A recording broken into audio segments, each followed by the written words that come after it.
Michael Boyle's StrengthCoach.com presents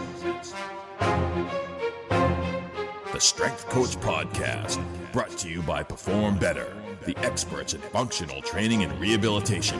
PerformBetter.com.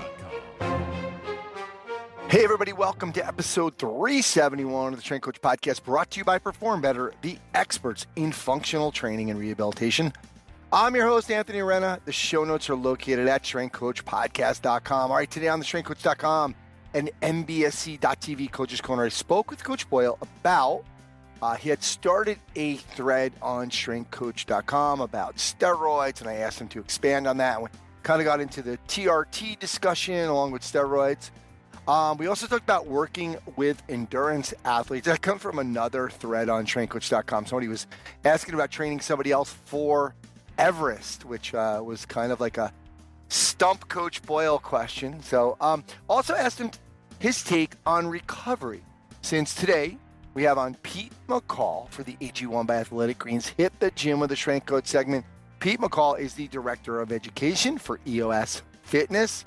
He's a strength coach and a fitness educator. He's the author of a new book, Smarter Recovery, a practical guide to maximizing training results.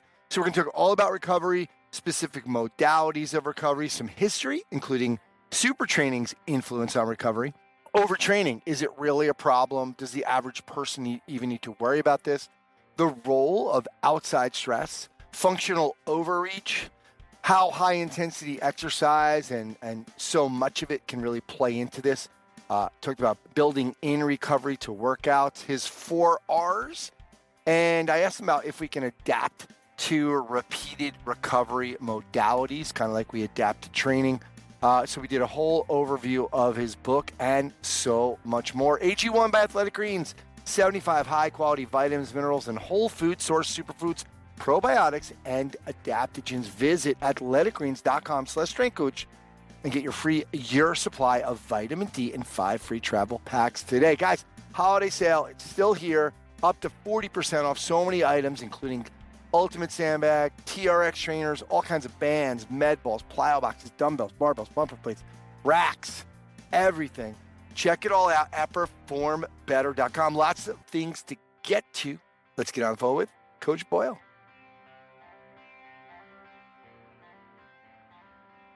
All right, guys, now it's time for the StrengthCoach.com and MBSC.TV Coach's Corner with Coach Boyle. You can try StrengthCoach.com out for 7 days for free. Totally new format, user-friendly theme. Great forum as always. Go to StrengthCoach.com for your 7-day free trial. Also, don't forget MBSC.TV.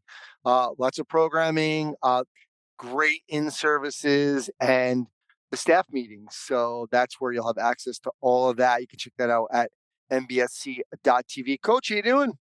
I'm doing great. How are you? All right. Got a couple things for you. Today we have on Pete McCall. He wrote a book on recovery.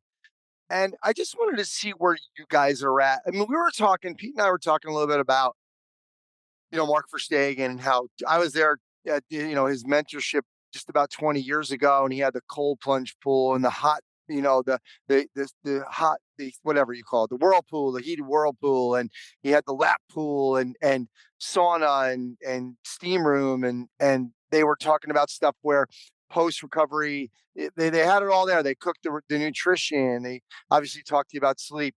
What, from a business, do you guys do anything with recovery? I know you were doing some kind of, you're always looking into the post-workout stuff, but what do you do or educate your athletes on?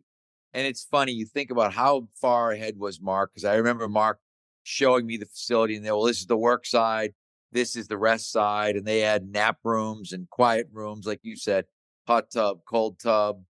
I mean, he really,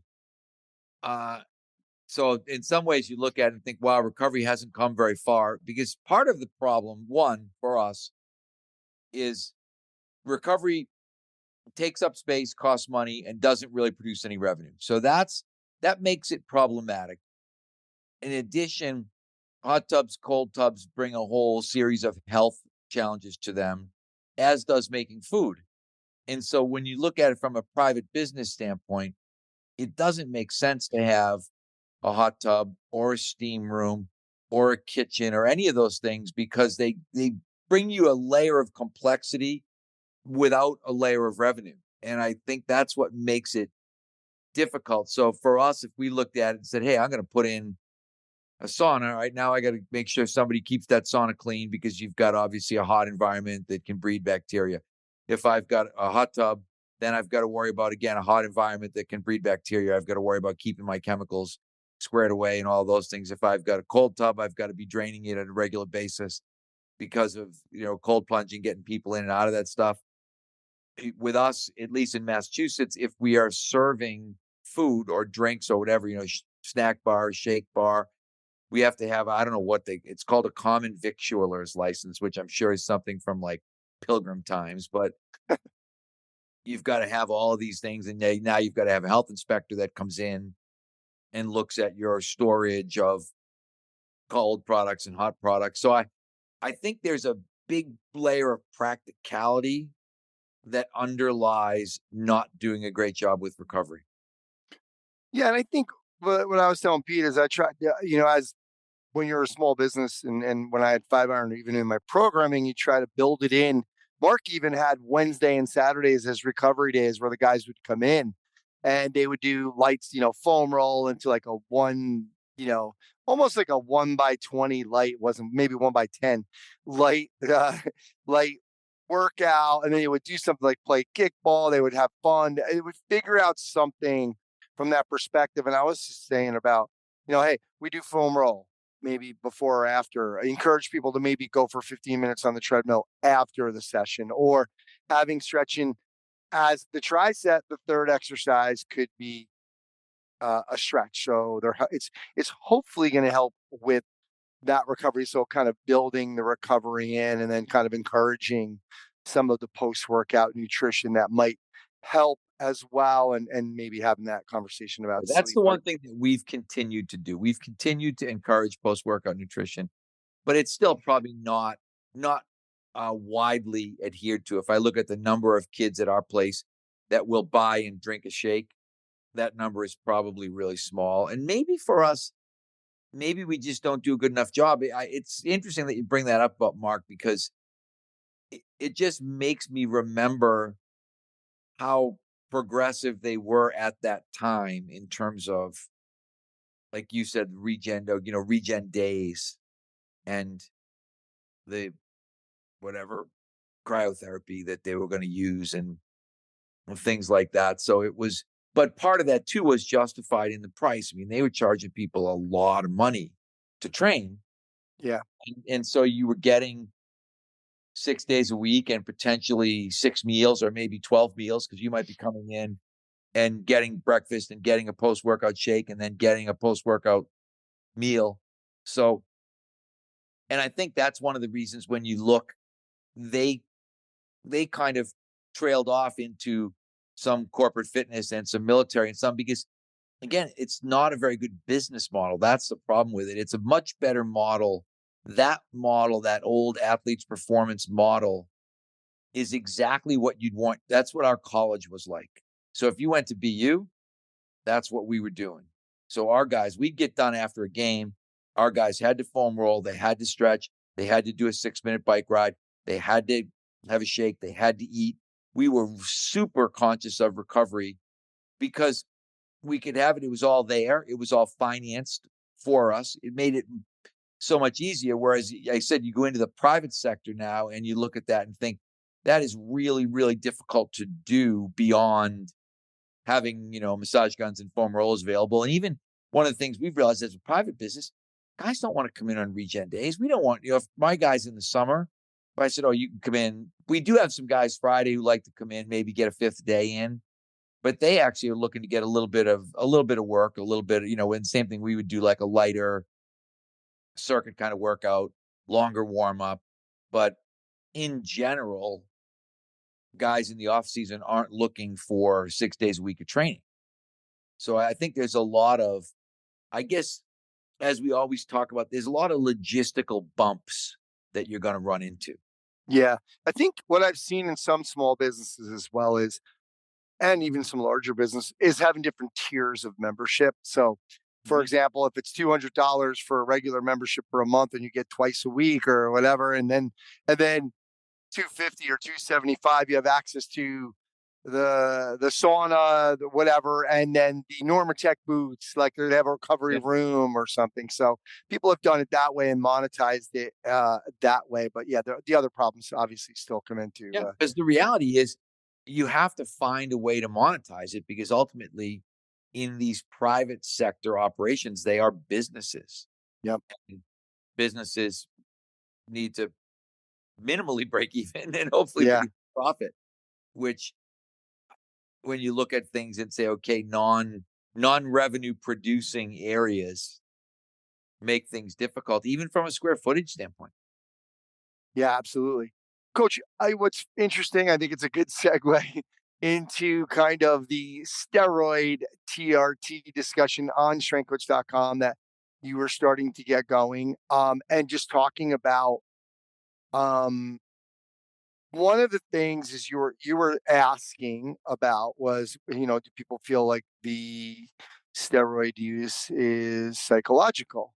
And you were looking to get a little discussion going, and then I guess that might have been from something that you guys were talking about on Twitter as well. But and I just was starting to feel like, I'd ask you what you meant by that, because I'm seeing a lot of people in their 50s and their 60s way more. And you made a good point. It's those guys from when we were in high school and college who were the ones who were taking steroids, and now they're kind of doing they're low T, so they're taking TRT. But I think we're a couple years away from really seeing it. And what I meant by that was seeing it really out there, like a tipping point, was because I think from laws, that perspective, who can give it, who can administer it, that type of thing. I think we're getting closer to that. Just wanted to see where you were trying to go with this thread. Well, I think it's one of those things that is always underlying. And it was a Twitter thread where someone was talking about, you don't realize there's a whole sort of Instagram, TikTok subculture of people on steroids, talking about steroids, how to use steroids, how much to take, what to take. I mean, it's way more out there than we think it is. In much the same way with the TRT thing, I think is a joke in terms of, I think it's incredibly abused, because part of the problem is that some of what's happening that they say is it's natural aging. That's what should be happening to your body. And I don't know. I look at some of these guys and you think, oh, this guy's 65 years old. And I think, okay, he was probably on steroids when he was a kid, and he's on steroids now, but he's getting them legally from his doctor because his doctor is telling him that he's got low testosterone and is prescribing it for them. Because I knew people years ago who would, to get their legal steroid prescription, would go to the doctor and say, oh, I'm feeling a little run down. My sex drive is low, and the doctor would be like, wink, wink. Well, I can write you a prescription for whatever, testosterone, or I can write you a prescription for Dianabol, or I can write you a prescription for Anavar. And the guy'd be, oh, that would be great. I think that would really help me, And the guy sitting across from him is like a 300-pound bodybuilder. It's like, you look and think, okay, this is a joke. There was at one point, and I'd have to look up the stats. At one point, I believe I read that 10% of the steroids prescribed in the United States had an actual legal use. Wow. 90% were being prescribed, much like other. But if we think about that, that's antidepressants, that's painkillers, there's so much abuse within the medical system of the drug system, because both of those systems are making huge amounts of money. And so if suddenly you could think, oh yeah, low T, I can get on a little of this, I can get a testosterone patch, I can do this, whatever it is. I mean, effectively, that's no different than being on steroids. I mean, steroids are all synthetic derivatives of testosterone. And if you legally and ethically and morally had a need, I could deal with it. I'd be like, okay, if someone said, hey, there really is, this guy's got a legitimate health issue that would be mediated by a testosterone supplement, okay, fine. But I don't think that's where a lot of it's being used. I think a lot of it is being used for appearance sake, but it's being hidden under the idea that, okay, yeah, oh, your testosterone was a little bit low, so we're gonna prescribe this for you. And then you suddenly look at the guy and think, oh my God, he's freaking jacked. Look at him. He's in the gym. He's lifting like a maniac. And it's like, yeah, well, that's because he's on the juice. It's no different.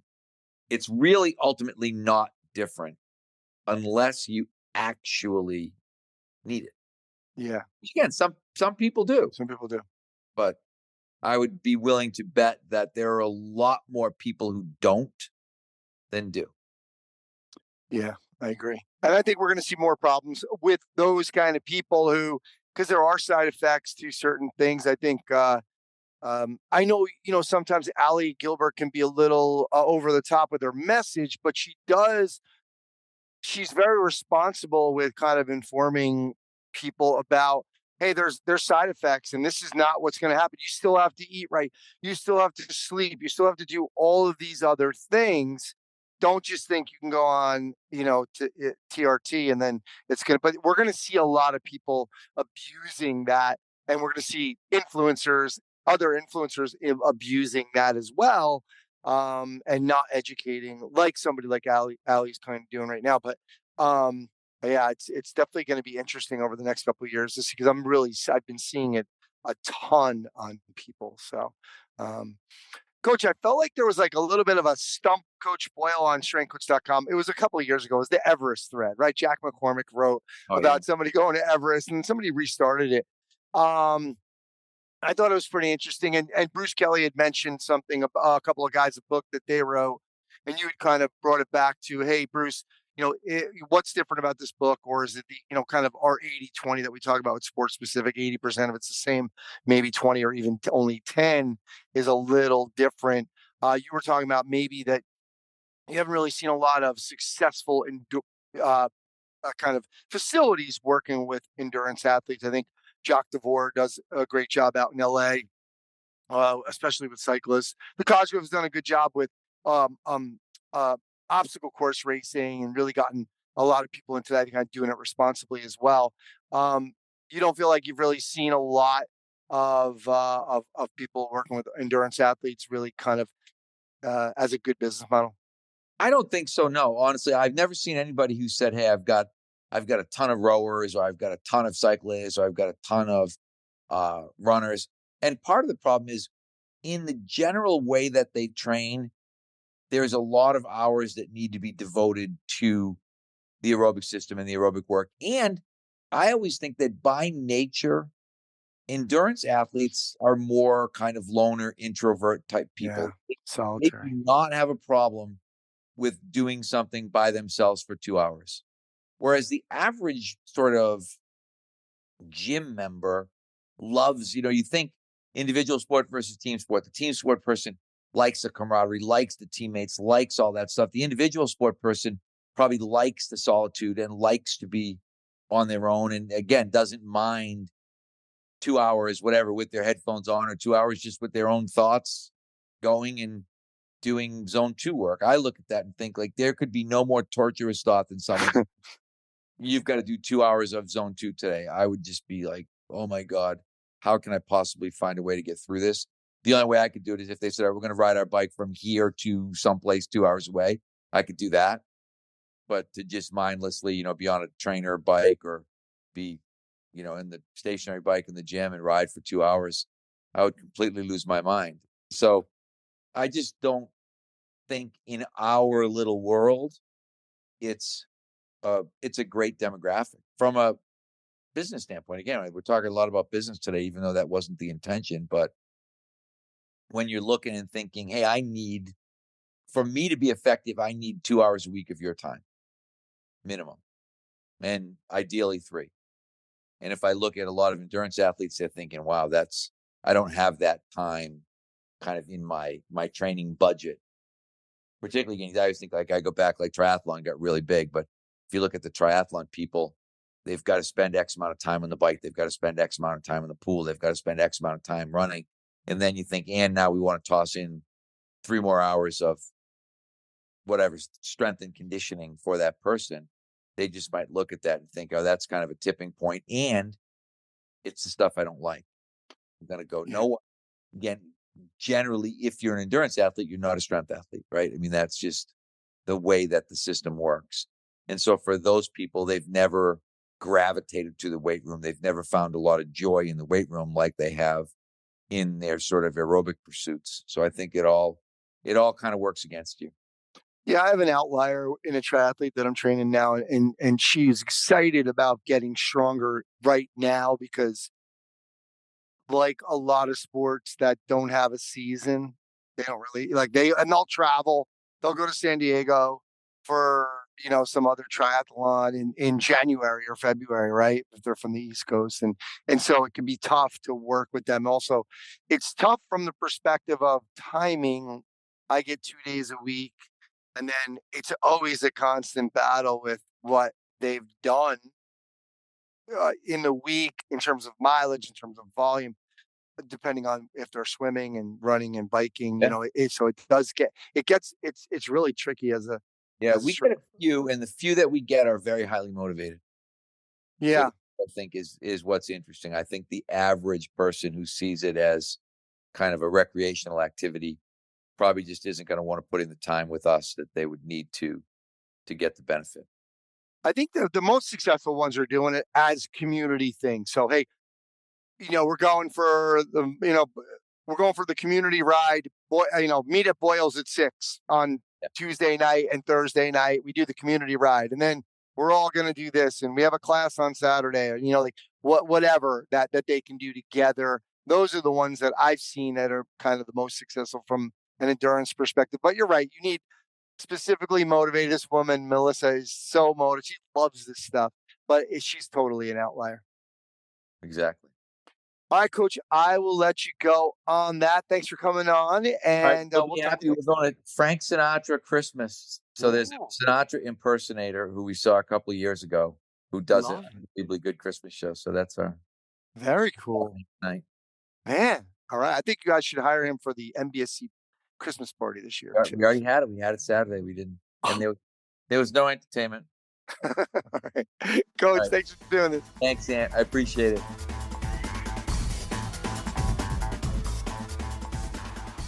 All right, guys, now it's time for the Hit the Gym with the Strength Coach segment, brought to you by AG1 by Athletic Greens, 75 high-quality vitamins, minerals, whole food source superfoods, probiotics, and adaptogens. I'm using it every day, fills in those gaps in my nutrition. There's plenty of gaps in my nutrition. So they're going to give you, Athletic Greens is going to give you a free 1-year supply of immune-supporting vitamin D and 5 free travel packs with your first purchase. Just go to athleticgreens.com/strength coach. All right. Today I got on Pete McCall. He's the director of education for EOS Fitness. He's a strength coach and a fitness educator, certified originally through ACE, ended up teaching for them, working for them, and doing all of their education. So besides working with individual clients and teaching group fitness classes, he has more than a decade experience in educating personal trainers around the world. And that also includes Pete had a podcast too. So, they're still out there, his podcast, so you can check those out. And he has a bunch of books. He has we'll link to those on Amazon as well. But he's the author of the new book, Smarter Recovery, a practical guide to maximizing training results. Pete, thanks for coming on, brother. Well, Anthony, man, thank you for having me on. It really is, after listening to the show so much, it's really an honor to be here. And to the listeners, thank you for your time. I'm looking forward to talking a little bit about one of the hottest topics we have in fitness is recovery. It really is. And it's funny, Alan Cosgrove used to talk about the pendulum that would swing, and sometimes we go way overboard with certain things, right? I think we can probably say we're going overboard with cold plunging right now for along the recovery spectrum. Yeah. But as I was reading like the beginning of the book, I kept noticing. I told you if we did a word search for high intensity, right? You used it a lot. And one of your, you have a couple books on high intensity training. Talk to me about, can you define high intensity exercise? You also said in the book, nothing's wrong with it if it's done in the appropriate manner. Most of the time it's not. So define it and just talk about, what that appropriate manner is. That's a great question, Anthony, because really when you look at it, you have to define intensity as understanding. I like to use a 10-point scale, right? I mean, the RPE is probably the easiest way to do that, the rating of perceived exertion. I mean, you could sit there and go VO2 max, you go max heart rate and all that. But I really, it's like, how does it feel? Because that feeling, and it's Tim Noakes. I mean, there's a professor or a doctor out of South Africa who talks about fatigue being an emotion. And it's like, if you feel fatigued, you probably are fatigued. But when you look at it, I like to define high intensity is if you're using a scale of 1 to 10, high intensity is 8 or above. That means if you're using max heart rate, you're looking at like 85% of your max heart rate and above.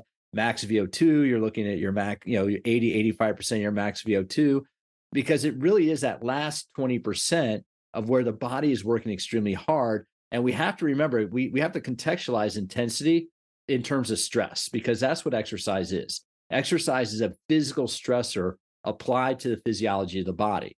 So if you and I are going out for a long walk or a hike, that's not that much stress. So we'd probably qualify that as like a low to moderate intensity.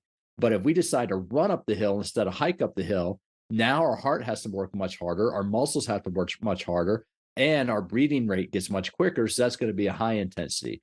So to answer the question of, what is high intensity, would be anything at about 85% of your max work rate and above. And you can quantify that with heart rate. You can quantify, that's probably the easiest way to quantify it is with heart rate. Pete, when you talk about this though, and let's bring up CrossFit and CrossFit has seen a real evolution over, 2008, they were destroying people early on. And then they started getting a lot more educated box owners who were ramping people up, who were super smart guys like Kelly Starrett, right? And so it really has changed over time, that idea. But when we say 80%, I mean, okay, what if I'm just doing, a short workouts, 15-minute workout? So can you just kind of talk about duration and time, like a number of days as well, that you kind of start to feel like, okay, now we need to take a look at this? Well, that's actually a great point. Well, first, one thing about CrossFit is this is really, I mean, back in the late 2000s, I started working for the American Council on Exercise in 2008. And that was right as CrossFit was starting to hit its like peak boom. And it was about 2010 when, CrossFit was blowing up. That was right as Instagram was becoming popular. YouTube was starting to be more engaged. And so you really had a lot more people working a lot harder. And you're seeing this. I'm like going, wait a minute, guys, what are we doing about the back end of this? Because it's really cool to be able to exercise this hard. But what are we doing on the back end to promote the recovery? Because it's one thing, to your point, and is if I do a 10 or 15-minute high intensity workout, that's probably not going to deplete my glycogen reserves, right? But if I do a 45-minute high intensity workout, that's going to deplete my glycogen reserves. And that's where recovery comes in key. And so you have to contextualize intensity in terms of duration. And really, when you think about it, and I'm not sure how many sports you would train 10 or 15 minutes at a high intensity every day of the week. I don't really think there would be that much. I mean, for individuals, for the general population, I would be comfortable with somebody that Gen Pop doing, like 1 Tabata a day every day if they want to do 1 4-minute Tabata cycle. And that was all they were doing, high intensity. That's only 4 minutes. You're going to stress the system, but you're probably not going to deplete glycogen reserves. So really, to come back to it, I kind of look at recovery really as a function of intensity and duration. It's like, are you doing those longer workouts? How often are you doing them? Because it really is, for what I was seeing, and this has evolved since then. To your point, we know a lot more. But what I was seeing when working the American Council on Exercise is that people were going to the gym and trying to smash it every day. And trainers were trying to push their clients to work hard every day. So in 2011, I think it was, 2011 was the first time I spoke at an Idea Personal Trainer conference, and I talked about recovery, the forgotten variable. And that's really when and there was only 1 or 2 major studies out. I think Bishop and colleagues had produced a study, like a whole research review that was published in 2008. And that was like one of the big pieces of research that was like, okay, we need to look at the downside or the backside of exercise and what we're doing after the workout to help maximize the adaptation. Yeah, and you and I were talking about this earlier, is that, you were doing that, what you said, 2011, because there was this popular, because CrossFit influenced a lot of people too, because those people looked amazing. Yeah. So a lot of other fitness professionals were like, whoa, what are they doing? Let's try to replicate that as well here. But when we look at how long I went to the Athletes Performance, which is now Exos. Yeah. I went to one of their second mentorship, and 2005, and we were doing cold plunge into the sauna, contrast training. Mark was giving us little shakers, they were coming out with these like shot glasses of recovery during the workouts. Then we would have a recovery shake. He had a chef there that cooked all the meals, right? So we had breakfast and lunch there because we were kind of treated like athletes because we were training twice a day.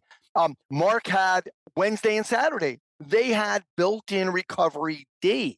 So obviously this isn't new. I was reading some stuff and I heard you on another podcast talking a little bit about the history of, kind of coming from the Russian model. Can you go over a little bit of the history of some of this recovery stuff? And because, you're saying it was forgotten. So obviously we had been doing it for a while and then people just kind of lost it. Well, first of all, a quick point is in the age of social media, it's funny to see people I have a lot of my younger trainers that work with our company that's saying, oh, mobility is a big trend. Mobility is a big trend. It's like, guys, 20 years ago, we called this prehab. I mean, this is rehabilitation. Back when I was your age, back when I was your age and working full time, as a personal trainer, we called this prehab. It was an active warm up, right? Movement preparation. And that really was. And so I want to give credit to Mark Verstegen because it was his book Core Performance, which I think came out in like 03 or 04, which he was one of the first guys to really talk about applying recovery, applying regeneration, I think is what he called it as part of the training process. And that built on, as you mentioned, the Soviet methodology. And one of the most influential books in my career has been Super Training. And Super Training was produced by the late Mel Siff and Mr. Siff, Mel Siff, passed away back maybe 21 years ago, around 2002 or 2003. But what he had done is he had gone through the Russian literature and interpreted, like in fact, Verkhoshansky's work, Medvedev's work. And these were the researchers back in the 60s, because to take a step back in the 1960s, when you had the Cold War going on, the Soviets put a lot of research into high performance physiology because whether they wanted to have their athletes exceed and win all the medals at like the international games, because that was part of the propaganda. Look, we're the Soviet Union. We're better than everybody else. We're better than the West. Our athletes are bigger, faster, stronger. And so they were doing the research on performance training back in the 60s. You know what we thought in the United States? We thought in the 60s, man, and you've probably had some of these coaches on your podcast. Mike is one of the early generation of guys. Back in the 60s and 70s, they thought strength training would make athletes slower and less athletic. So overseas in the Eastern Bloc and the Soviets, they were researching strength training as applied to athletes to make them stronger, more explosive, more powerful. Meanwhile, in the States, we weren't having athletes lift because we thought that would slow them down. And what reading through Super Training, they talk about the need for rest and recovery before performance. Because if you come in, if you're a sprinter, Anthony, and you're on the line, and when that gun goes off, you're going to go, if you're running 100, 200, 400 meters, whatever the event is, that gun in that competition is going to elevate you and push you to go at 110%. Now, if you come into that competition and you're not rested, you're not fully rested, you cannot give 100%. So what the Soviet methodology was they wanted their athletes coming into a competition at 90, 95%. They didn't want the athletes to be overtrained because they knew they're in a state of fatigue, because they knew once that competition started, just that extra, whether it's epinephrine, or adrenaline, whatever it is going to be enough to give that extra 5 or 10%. So they did not want their athletes to start a competition in a state of fatigue. Well, here in the States, what do? Right? You can talk to a lot of recreational road warriors. Well, I'm going to go for one last run before my race. I'm running a marathon on Sunday. I'm going to bang out 12 miles on a Friday. And, and that's when I was training in a health club, and I'm like going, no. You don't want to do that. The last thing you want to do is push yourself in the last 5 days. But, you might feel like you want a hard run on a Wednesday before you do a marathon, but that's the worst thing you could do, because you're going to then start your race and you're not going to be 100% rested. So I was really trying to educate, clients and trying to apply this in group fitness classes just to get people to think about, hey, we don't need to train every day. And this is for the commercial population, people coming to health clubs. We don't need to go at a high intensity every day of the week, because guess what? Your body cannot sustain it. Yeah, it's funny. I trained a young lady who she does Ironmans. And so she had an Ironman and she's going to have one in April. And so she was doing a marathon October 28th in Indy. And one of the things that she was saying, she had a coach. So it was nice. So I worked with her 2 days a week, and then she had a a coach for all of the events, whatever.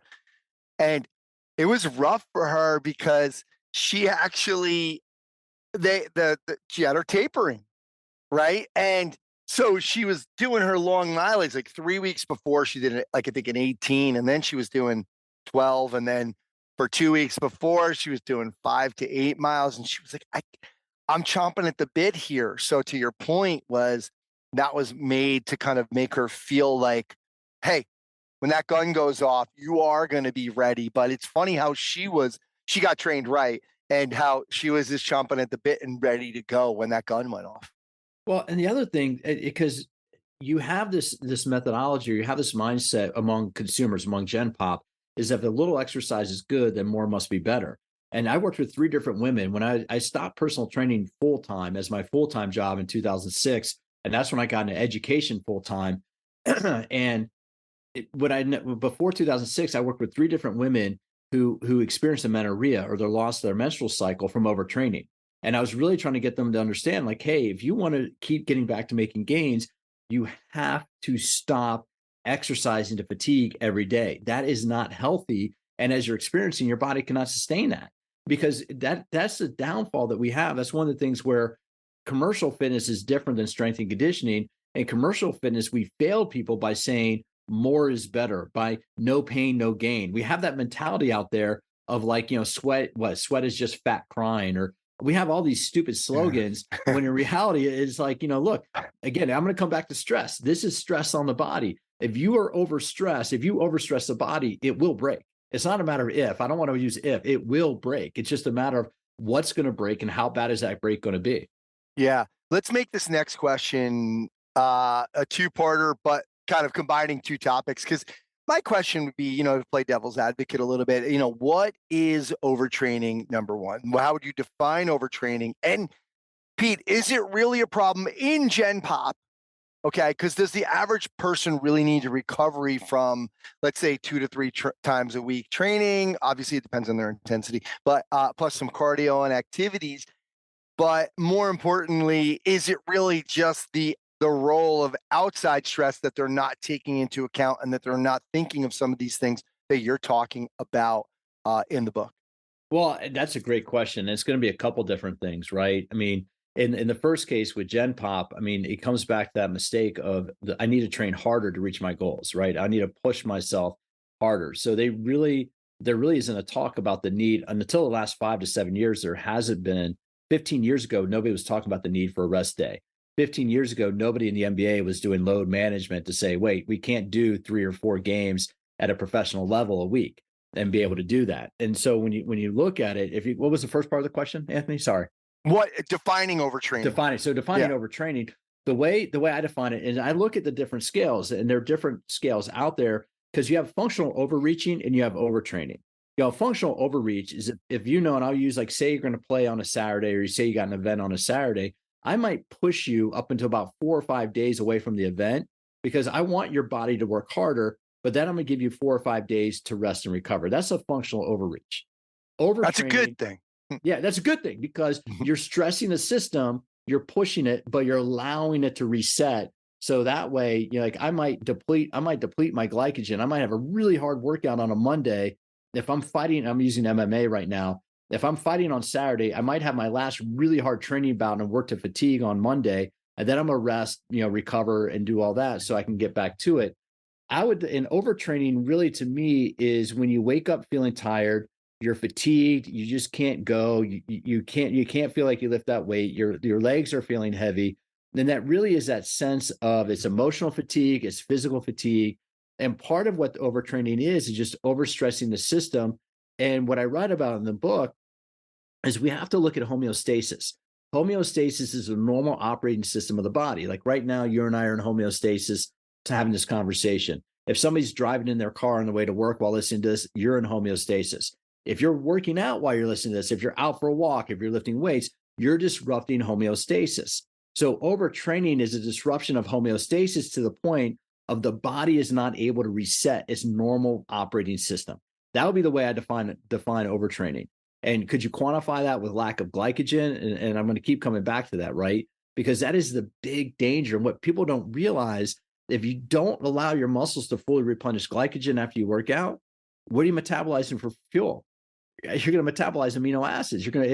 Gluconeogenesis means cortisol is going to be used to convert amino acids into carbohydrate, right? Into glucose. And if you have amino acids converted into glucose, then you're not getting amino acids into tissue repair for protein repair or protein replenishment and glycogen, muscle protein resynthesis. And so that really is that chemical balance that's hard to change. So overtraining really is a thing. And for Gen Pop, I would say for the most part, Gen Pop does not have to be concerned about overtraining. But your point is absolutely 100% right. What are the overall life stressors? And that, again, this has changed in the last few years, thankfully. But 5 to 10 years ago, when I was really starting to pay, 10 years ago, so when I was really starting to pay attention to this, nobody was talking to the Gen Pop about life stress, work stress, training stress. Verstegen did a great job of writing about that in his work, 20 years ago. But now it's like now everything is being applied because does a Gen Pop really need recovery from exercise? Probably not. But when you add in getting the budgets in on time, getting 3 kids at 3 different activities every day after school, all the things that life adds on to you, commuting 40 minutes each way, sitting in traffic, every one of those is a stressor, right? And if your stress level is high from all the other stuff going on in your life, and you go into the gym, you're trying to add additional stress on the body, now we need to take a specific approach to recovery just to balance everything out. That's the way I look at it. So obviously, if you're an athlete under contract and you have a very specific training schedule and a very specific competition schedule, you can be a little bit more geared towards that. But if you're just a recreational athlete or a Gen Pop exercise enthusiast, you have to look at all your life stressors and balance them all out, because a strategic approach to recovery will help you to manage all that stress and help you to be able to balance it so your body can be in a state where you grow and you're not just continually breaking it down. Yeah, it's a great point. I think understanding what's going on in someone's life, it's really important to understand. For example, with Melissa, she runs a big business, an automobile business, and she's kind of, she doesn't have kids, but she has her nephews and nieces living 2 doors down. She has 6 dogs. Okay, Okay.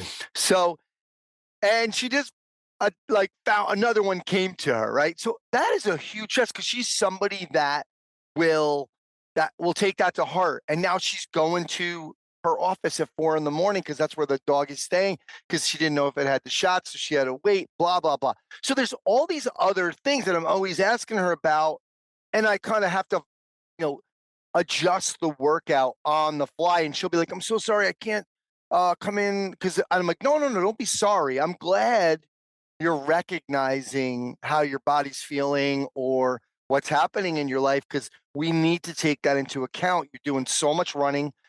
You're doing some biking right now to get ready for that as well. You're coming into me twice a week.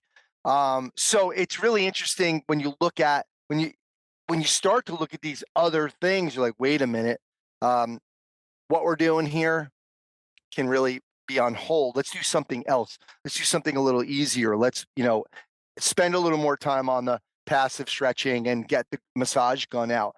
So I think it's really an important piece from that perspective to understand what's going on in somebody's life. And that's just it, right? Is when we look at general fitness, people don't want to hear about what they do outside the training session. But when you look at a training session, whether you're talking Gen Pop or whether you're talking athlete, you're talking a 30-minute workout in a commercial gym or a 70 to 80-minute training session at a professional facility. The training session is going to be a specific intervention of stress in a day. But you have to look at all those other stressors, as you mentioned. How much sleep is somebody staying up late at night? Because we have this culture, especially in some of our cities. It's like, I work hard, I do this, I'm up all night, I only get 4 hours of sleep. We have this like warrior mentality of, I need to work harder, I need to do more. And it's like, but the body can only give you so much. And that's really where as a trainer in a gym, I would see Gen Pop people crash and burn because they were stressing themselves out between work and home. And for the listener, I was a personal trainer in downtown Washington, D.C. So I was working, a majority of my clients were working with the federal government. Now, whether they worked for the federal government or they're like lobbyists, they're political people, but that was a very high stress political situation. So that's another reason why I started paying attention to, okay, hey, look, you have this going on at work, you have this stressor going on. Today's not the day I'm going to kick your butt with a workout because it's not going to do you any good. And that's one of the things that I started doing with clients. I started asking them, hey, what are you doing? If it was a Thursday, Friday, or Saturday, I would, hey, what are you doing tonight? What do you got going on tonight? And I talk about this in the book, right? Because if you're my client, it's a Friday and you're going to go see Beyonce or Taylor Swift that night, you're going to be up late at night. You might have a couple of drinks, your sleep is not going to be normal. So I'd be irresponsible if I'm a trainer and you tell me that you have plans that night, you're not going to get to sleep till later.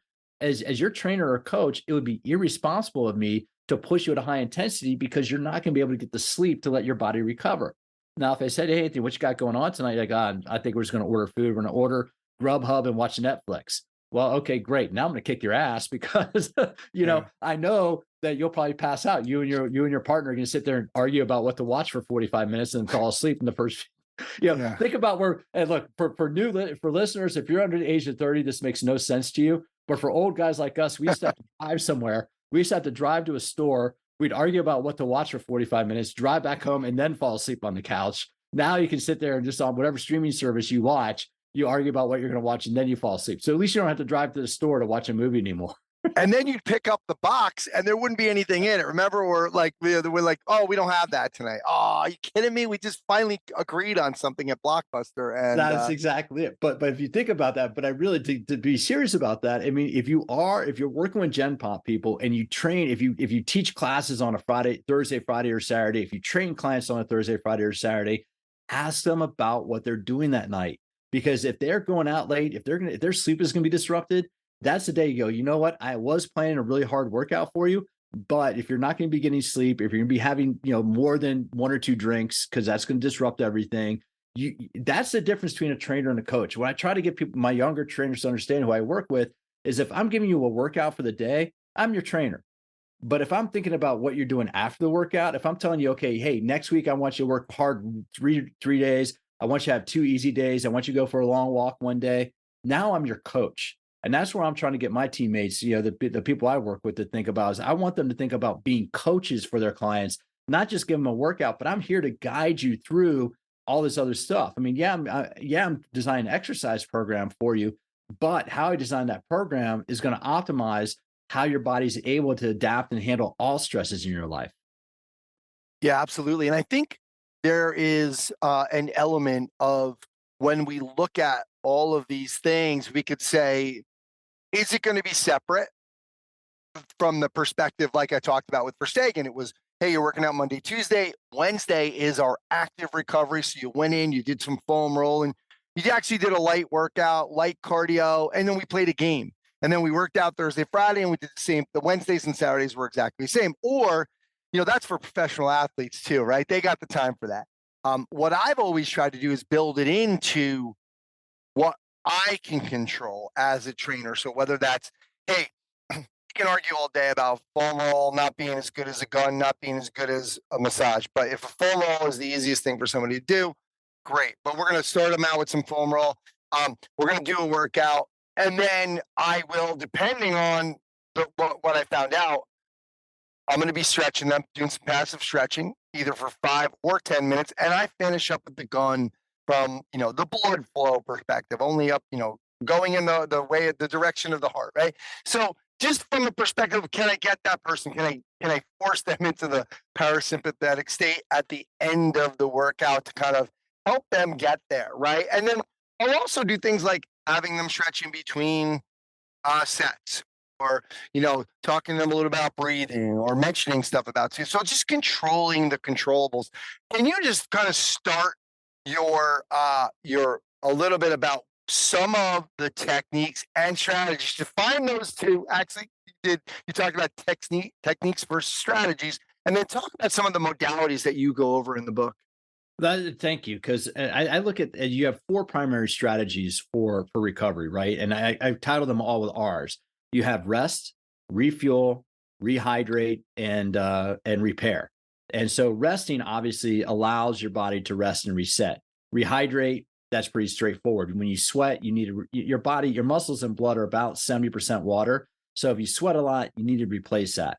Refuel, you need to replace muscle glycogen. We need protein to, muscle protein synthesis, and we need fat. I mean, we need healthy fat. Omega-3, omega-6, in the poly and monounsaturated fat. Hey, folks, that's what produces testosterone. When you look at it, the healthy fat is a precursor. Your body needs healthy fat to produce testosterone. So if I'm sitting there and you're my client, Gen Pop athlete or whatever, I need you to have a well-balanced diet with all those macronutrients. That's part of refueling. You have repair, to me, tissue repair, just like you said, massage, gun, foam roller, stretching. It doesn't matter. Just do something to do that. So those are the four primary strategies. You have rest, refuel, rehydrate, and repair. Now, the techniques are, do you want to sleep in compression pants? Do you want to sleep in some kind of infrared blanket like I think Under Armour makes? Do you want a sleep 8 bed? I mean, those are all the different techniques that you can do within that strategy. Rehydrating, right?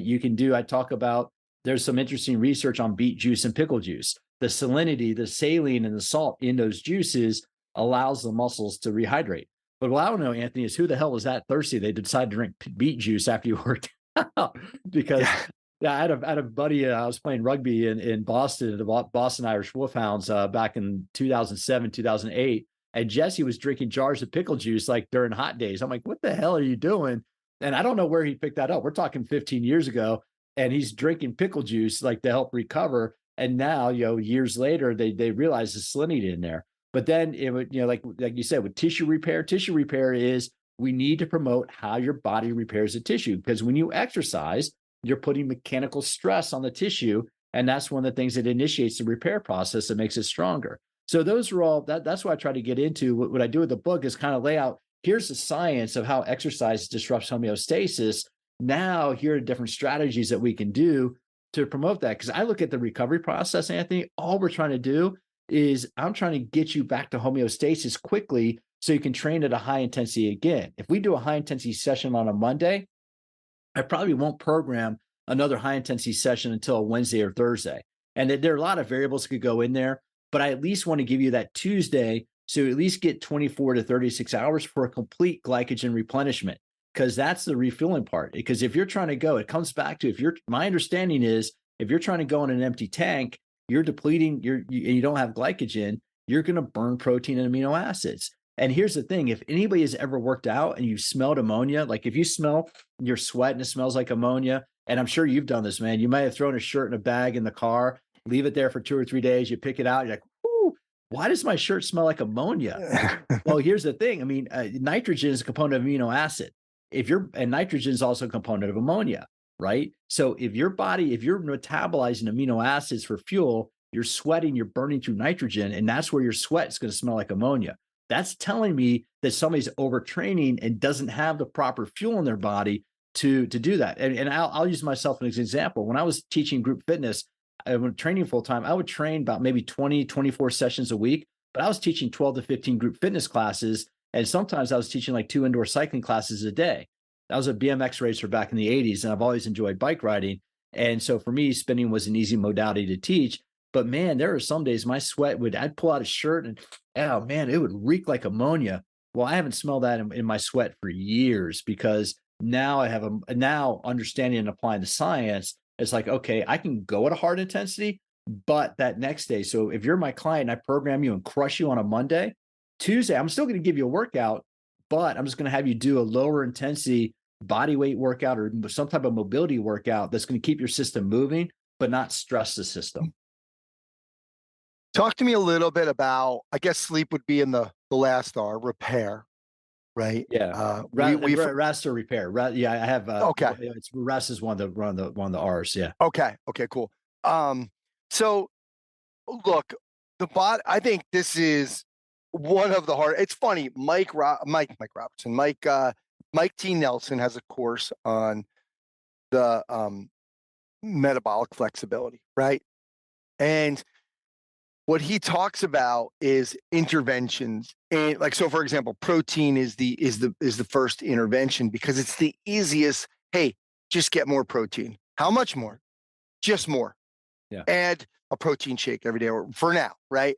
It's the easiest one to get people started. Sleep is actually the lowest in his intervention, not because it doesn't do the best. It's not the best thing, which he feels like it is.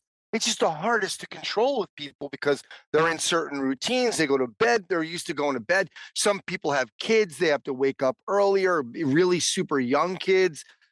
Just talk to us because to me right now, sleep is very much like a lot of nutrition. All right.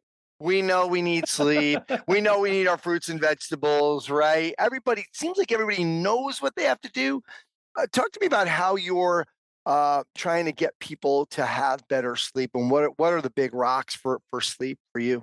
That's a great one. And look, let's contextualize this with the big trend in longevity right now, right? I mean, that is because if nothing else, that's the one thing I try to get people understanding. Like, look, we've been talking about weight loss for years. We've been talking about XYZ, exercise for better health for years. People are like, yeah. But if I tell you, hey, an extra hour of sleep is going to reduce the effects of aging on your body, guess what you're going to do? You're going to start getting more sleep. And that really is what it is, because sleep is when our body initiates the repair process. We produce growth hormone when we sleep. We produce testosterone when we sleep. Our muscle cells are able to replenish glycogen. Where our body is still working while we're sleeping. Our physiology is still going while we're sleeping. And so that's really what I try to get people thinking about is sleeping is really when you're recharging your batteries, right? It's like plugging in your phone. One of the analogies I use in the book in Smarter Recovery is I talk about watching videos on your cell phone. If all you're doing is watching YouTube or Instagram on your phone, you drain your battery pretty quick. And if you don't if you don't plug in your battery and recharge it, guess what? Your cell phone's pretty much useless. Kind of the same thing. If all you're doing is going, and you don't get adequate sleep, you might get away with that for a night or two, maybe 3 nights. But after the 4th night of not getting much sleep, guess what? You're freaking useless. Yeah. I mean, I just a couple of weeks ago, I flew out to the East Coast for a day. I went to Kenny Santucci's. I went to Kenny Santucci's Strong thing in New York. It was my first red eye flight in years, Anthony, dude. I was wasted, man. I used to be able to do a red eye flight, no problem. From California, East Coast, bang, maybe sleep 2 or 3 hours on the plane, get up the next day. It sucked, but I could get through it. Dude, at 51 years old, man, I did that red eye flight. I got up the next day. It sucked. I mean, I was underwater for like 3 days to recover from that. But that really is to come back to it. That's why I try to get people thinking about sleep. If you keep running your phone without charging the battery, the phone's going to drain and the phone is useless. Same thing in your body. If you don't recharge the battery, after a few days, your body's going to be useless. Pete, what do you think about going back to what I was saying about what I do and I try to do, because I feel like I need to control my controllables, and that is within that workout for that person. So whether that's getting on the foam roll early, having them foam roll early on, even for just 5 minutes and making sure they're doing a warm up. I can't tell you how many people I see in the gym that just come there. There's absolutely no warm up. So having that bar graph, just that gradual increase in heart rate, kind of activating some things, right? Whatever we want to say we're doing, but just to kind of get some kind of a warm up in, and then understanding stretching in between exercises, and then having some passive stretching at the end with some gun, some of the Theragun type work. And I always say to people, hey, let's take a break, grab some water. You have to remind people for that stuff.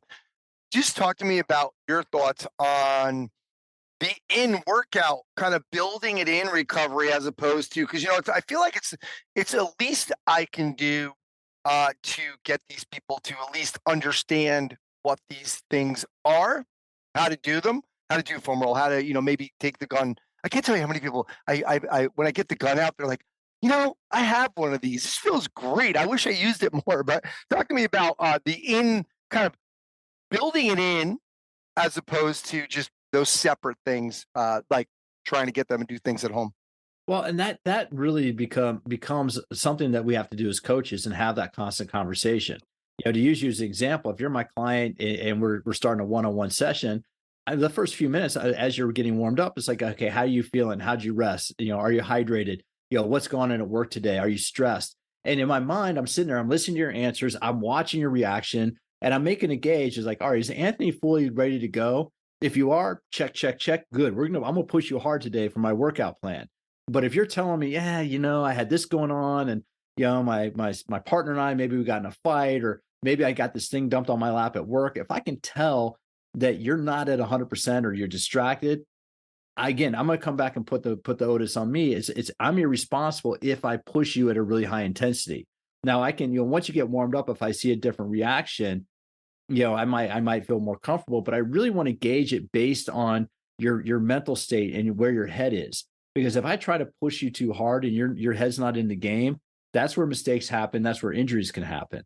And as we mentioned, before we hit record, I'm a former rugby player. I'm a front row player. I'm a hooker, for people that know what that is. And I'm getting back into coaching high school rugby. Then that's one of the things when we're doing warm-ups and we have players doing the warm-ups in the prehab. I'm watching my players. And I'm saying, okay, I'm watching them, seeing, are they recovering quickly as the warm-up progresses and it starts getting at a faster tempo, we start getting the work rate up. Are they recovering between reps? How are they feeling? What's their mindset? Are they loose and chatty? Are they having fun? Or are they uptight? Or they just pay attention to people, right? Because you can tell, and I think experienced coaches know this, you can tell when the vibe is there. And you're like, okay, today's going to be good training. I know I can push them harder. I know I'm going to hit all my objectives for what I want to hit in training. Or maybe they're having testing in school, or maybe something's happening, or maybe, things have been disrupted for a couple of things, like in certain parts of the country, you could have a couple of snow days, or weather could affect people. It's a matter of just being smart and watching your athletes and your clients and identifying is today's session a day I can push them hard and get them to go to that overreach capacity where we do see adaptation, or do they have other stressors going on? And maybe I need to adjust the training plan today so I don't overstress them. Love it. Pete, I want to finish up. Before we do, I'm going to have you do a whole overview of the book and do your pitch on the book as well, and just talk about the structure and what you put in it. But I remember, I think it was Nick Grantham that when I used to do a bunch of webinars back in the day, and he did a thing on recovery, and this must have been about 13 years ago, 14 years ago, where he was talking about adapting to recovery modalities. So for example, with athletes, if they're always, sometimes we get in this rut where, hey guys, they're coming off the field, whatever. And okay, we're all going to do foam roll, and then we're going to get in the sauna. Then we're going to go and we're going to get in the ice plunge, whatever. Do you feel like in your research on this that we can adapt to repeated recovery modalities, and how does that affect things? I didn't see anything on this, reading through literature, and some people might not know what the yellow pages is, but when I got done writing the book, I had a stack of research literature that was probably thicker than the yellow pages that I read and compiled and went through for the book. And I didn't see anything on adaptation to recovery, but human physiology being what it is. If you do the same, workout, the same 15-pound weight, your body's going to adapt. I would imagine the body would adapt to how recover, but then thinking about it, all we're doing is just resting and letting the body reset to homeostasis. And so I don't know if that would be a bad thing. What I try to get people thinking about, whether you're a client, whether you're an athlete, is as we're wrapping up the training session, I say, all right, now what you do in the next hour is critical, because how you rest, how you repair, how you rehydrate, how you refuel will determine how you train tomorrow. Then that's the mindset for years I've been trying to get people thinking about, is tomorrow's training session starts right now. If it's 4:30 at 5 o'clock and we're wrapping up our workout, we're wrapping up the training session, that's the chat I'm giving you. It's like, all right, Anthony, hey, what's your plan for fuel? How are you getting, when's your next feeding? What are you going to eat again? Hey, what time are you going to get to bed tonight? I try to get you in that mindset so that, okay, I understand that as I'm cooling down from one workout, I got to start turning it on and say, all right, what am I doing tomorrow? Am I going to get adequate rest? Am I going to rehydrate adequately? Am I going to refuel adequately? Did I stress my body enough to need tissue repair? Do I need to do some foam rolling this evening? Do I need to get the massage gun out and do that? That really, in my mind, that's what we're trying to do, is say, hey, if you're going to train at a high intensity, and again, it comes back to what you said earlier, not every workout needs a recovery. If you're just going to do a 30-minute like core training workout and your heart rate gets up a little bit, but you're not out of breath, you don't need to worry about recovery. That is actually an active recovery workout. But if you go really hard and you're going to be sweating and you're working above an 8 out of 10, you're 10, that's when you need to really think about, what am I doing next to recover?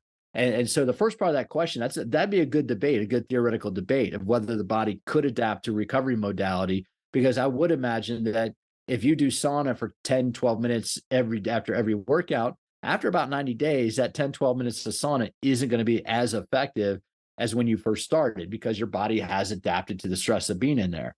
And so that would be maybe a periodization on the recovery, that for a while, maybe instead of doing sauna, then cold plunge, maybe do cold plunge, then sauna. It's kind of like the old cardio versus strength training debate, right?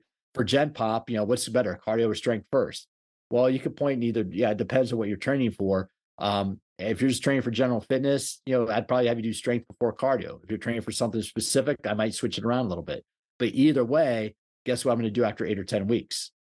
I'm going to change it, because that's when the body, we know that's when adaptation happens, is after about 8 or 10 weeks.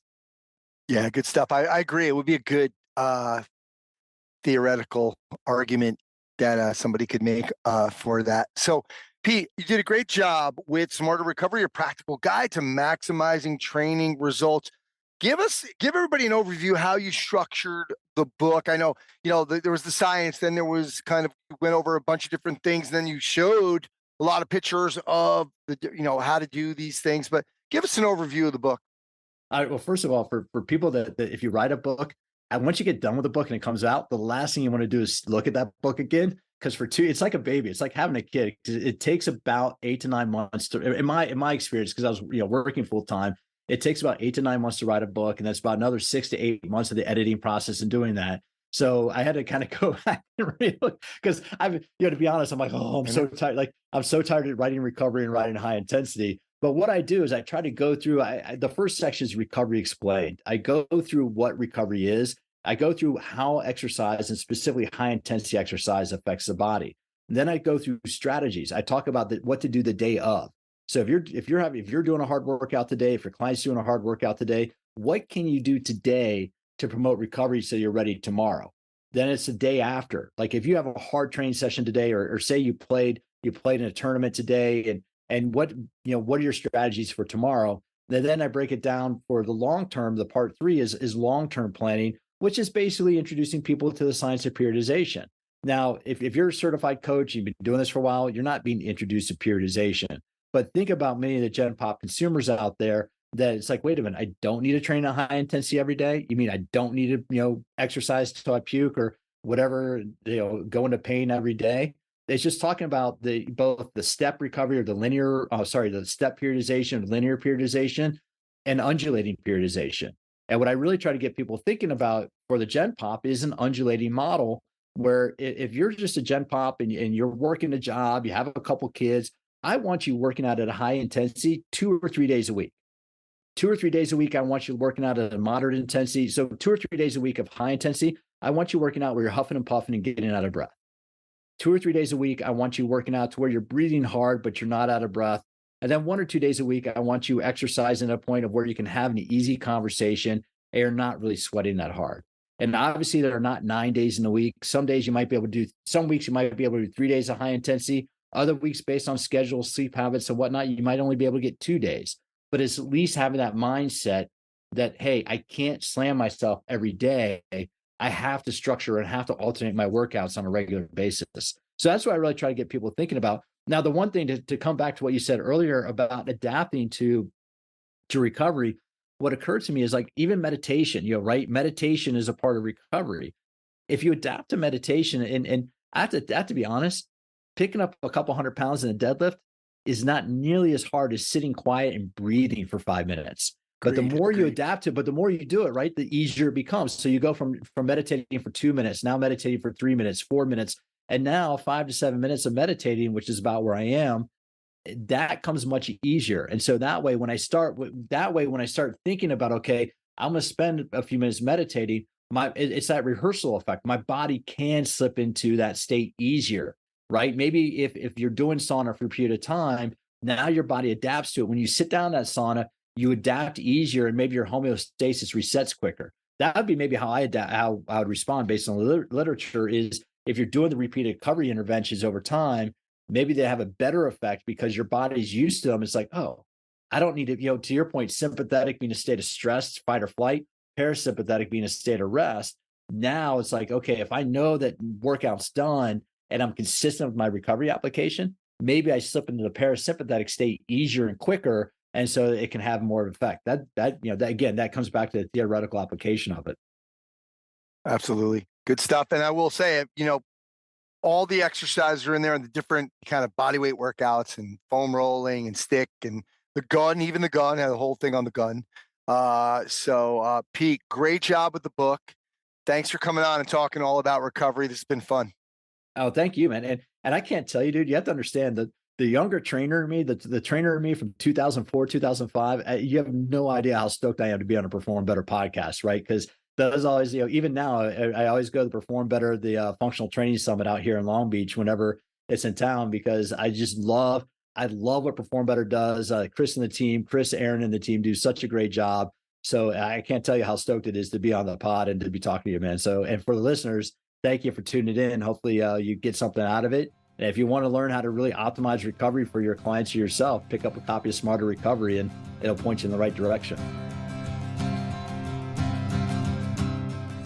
All right, that's going to do it for episode 371 of the Strength Coach Podcast. Don't forget the show notes are located at strengthcoachpodcast.com.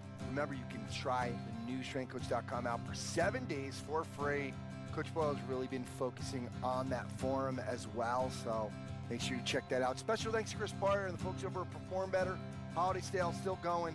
40% off so many items, including Ultimate Sandbag, TRT trainers, all kinds of bands, med balls, plyo boxes, dumbbells, barbells, bumper plates, and racks. You can check it all out at performbetter.com. Thanks to Coach Boyle and Pete McCall for sharing their insights and philosophies into the world of strength conditioning and performance enhancement and recovery. Check out the anniversary interview I did with Coach Boyle last year. 40 mistakes, 40 years. There's a link to access that at strengthcoachpodcast.com. Thanks to AG1 from Athletic Greens. Visit athleticgreens.com/strengthcoach and get your free year supply of vitamin D and 5 free travel packs today. That's going to do it for this episode. I'm Anthony Renna. Thanks for listening. I'll speak to you next time.